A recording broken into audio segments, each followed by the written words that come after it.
The month that you retire is really important. A lot of people focus on how they retire, how much is in their nest egg, do they have enough, and when should I claim Social Security? All of those are great questions to ask. But very few people think about the month in which they retire and how that can affect three main areas. One is tax planning, one is other financial considerations, and then lastly, maybe some non-financial considerations that you should keep in mind. So today we're going to talk about all three of those things and hopefully give you some ideas on what the optimal month for you to retire would be. But before we jump in, hi, my name is Kurt. On this channel, I help people in retirement align their money and their meaning. So let's dig into it. So let me set this up. Let's say you are a couple that you make about $200,000 a year, and you decided to retire at the end of March or April 1st. You would have earned 1/4 of that $200,000 for the year, so about $50,000. Well, at that income level, the calendar year in which you retire can give you a lot of different options. So let's think about Roth conversions, for example.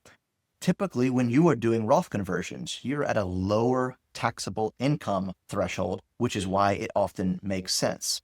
If you had earned that whole $200,000 for the year, that obviously puts you in a very different tax bracket. Another thing to think about with taxes, if you retired on April 1st in that same situation, is maxing out your 401k contributions. So with the standard contributions plus your catch up, if you're over 50 or even over 63, you could potentially lower your taxable income even more and give a last push into some of your deferred retirement accounts. And another great thing to think about in this example is tax gain harvesting. So remember, tax loss harvesting is maybe toward the end of the year, you see where you have gains, where you have losses, and you try to match those two so you carry over a little bit less of a tax bill into the next year.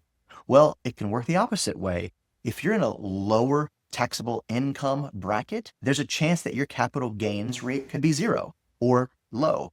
So it's a great chance to readjust your taxable portfolio in a lower income year and set you on a better trajectory for what I hope is a 20 or 30-year retirement that you're going to enjoy. So we talked about tax planning and the advantages of that as it pertains to the calendar. Now let's think through some other financial considerations. And first and foremost, thinking about retirement, you have to think about healthcare. So whether that's COBRA and the 18 months of that you're allowed to collect transitioning into retire, whether it's Medicare, you want to be very clear about any big procedures you might have coming up and what would be covered under maybe a corporate plan versus a Medicare plan, because the coverage is very different. You also want to think about pension timing. Pensions matter a lot in retirement, and sometimes working just one extra day can put you into a new bracket of lifetime income from your pension. So you really want to be cognizant of any pension income and how that pertains to the month in which you retire. But other considerations are big bonuses. You work in a type of job where you get a substantial bonus, you clearly want to make sure you get that check before you retire.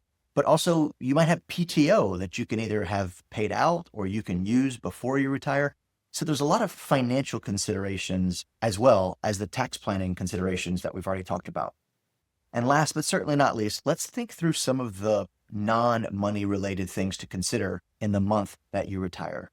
And one of the big things that we encourage people to think about is the seasonality of it. So especially if you live up north in a colder state, or even if you live in the South where I live and it's really hot, think about the weather impacts of retiring in April versus December. A lot of people think that retiring in December right before the holidays means you get to kick off retirement with a bunch of time around the holidays with family and friend.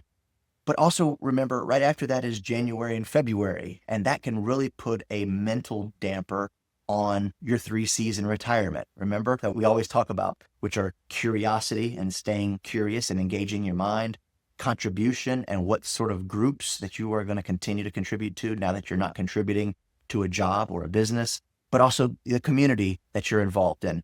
All of those things look very different in the winter than they do in the summer and springtime.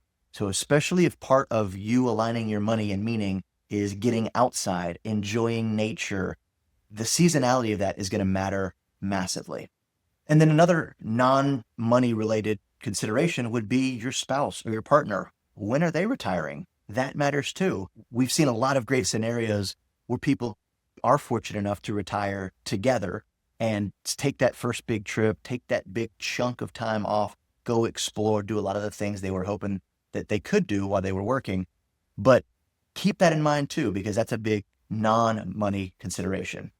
At the end of the day, like we always talk about, retirement is not a one size fits all solution. But if you keep in mind tax planning, some money situations, and also some non-money situations, and how that aligns with when exactly you retire, I think you'll find that you're going to give yourself a lot more options and happiness in your retirement.